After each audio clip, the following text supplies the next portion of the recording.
तो आम जीव ने गुरु नानक देव जैसी प्यारी आत्मा ने यो के बख्शा है। जब कबीर साहब चले गए, वहां उपस्थित वो अन्य जो नगरवासी थे उन्होंने पूछा कि नानक जी ये कौन था जो आपके साथ इतना वाद विवाद कर रहा था? नानक जी ने कहा कि ये जुल्हा एक धानक था, काशी में रहने वाला कबीर नाम का धानक, और ना जाने क्या उठपटांग बक रहा था, कह रहा था कि ब्रह्मा विष्णु महेश से भी ऊपर कोई और शक्ति है। ऐसे सिर फिरे घूमते रहते हैं। पहले तो कह रहा था मुझे भक्ति बता दो, मैं बताने लगा तो अपनी झाड़ने लगा, और मैंने जब सुनाया तो उठकर चला गया। उस दिन के बाद गुरु नानक कबीर साहब के गुरुदेव गुरु नानक देव जी को मान लिया गया, क्योंकि वो गुरुदेव गुरुदेव कह रहे थे बार बार। ऐसे ही प्राण संगली के अंदर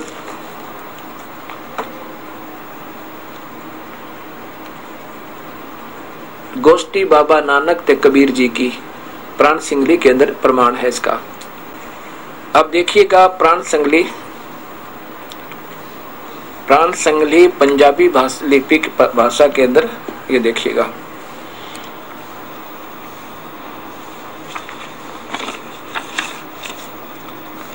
ये प्राण संगली ये पंजाबी लिपि में लिखी हुई है, पंजाबी भाषा भी और पंजाबी लिपि में, और भाषा भिन्न भिन्न होती है इसमें। ये देखिएगा कहां से प्रकाशित है। प्राण संगली और संपादक है इनके जगजीत सिंह खानपुरी, और ये देखिए इनका कहां से है। ये डॉक्टर ऊपर देखिएगा, डॉक्टर संपादक है डॉक्टर जगदीश सिंह खानपुरी, और ये कहां से प्रकाशित है? यह है publication bureau, Punjabi university Patiala. और इसमें लेखक ने ये लिखा कि ऐसी वैसी नहीं है, ये प्रमाणित है। और कहां से हमने प्राप्त किया ये देखियो। संपादन की तकनीक, इस पुस्तक दे संपादन लई पंजाब यूनिवर्सिटी दी हथ लिखत नंबर 765 नो आधार बना के उस विच प्राप्त सामग्री नो सेंट्रल पब्लिक लाइब्रेरी पटियाला, भाषा विभाग पटियाला, गुरु नानक देव यूनिवर्सिटी विच पईया हथ लिखता नाल मिलान करके पहले 30 अध्याय तैयार किए गए हैं।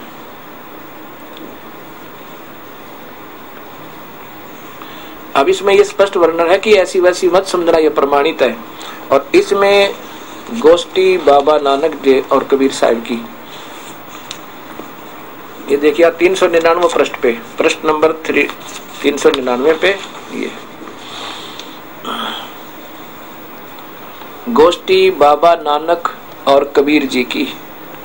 इसमें सारा कुछ होता मैं आपको थोड़ा सा दिखाऊंगा, आप पढ़ सकते हैं, तो बहुत प्रमाणित पुस्तकें हैं, अथेंटिक। ये देखो, जब हम भक्त बहे सुख देवा, गुरु नानक देव जी कह रहे हैं कि जब मैं राजा जनक था, जब मेरे भक्त सुखदेव हुए थे, जब हम भक्त बहे सुख देवा, नानक जनक विधेय किए गुरुदेव।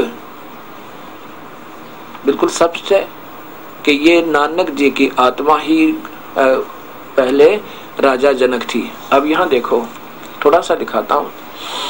कबीर साहब ने कहा कि जब जाने से पहले गोष्ठी करके उठे, तब कहा था सतगुर मुक्त भैया गुरु सतगुर वचनी, मुक्त भैया गुरु सतगुर वचनी, गाया से सहसा पीरा, जुग जुग नानक सतगुर जपिए, कीट मुरीद कबीरा। अब यहाँ सुन उपदेश संपूर्ण सतगुर का, मनमय भया आनंद, मुक्ति का दाता बाबा नानक, रिंचक रामानंद।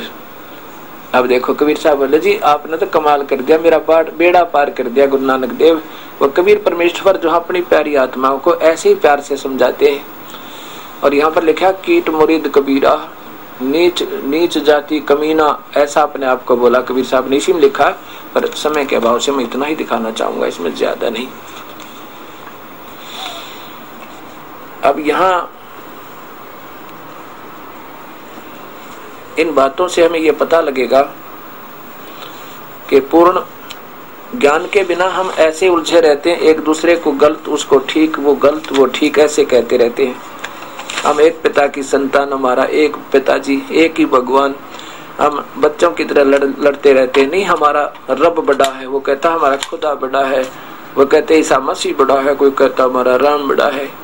कबीर साहब कह तो कोई कहे ईसा मसीह बड़ा, कोई कहे हमारा राम बड़ा है, कोई कहे खुदाई रे, और कोई कहे ईसा मसीह बड़ा है, ये बाटा रे लगाई रे। अब कबीर साहब जब वहां से चले आए कई वर्षों के बाद, 1-2 वर्षों के बाद उनको फिर मिले।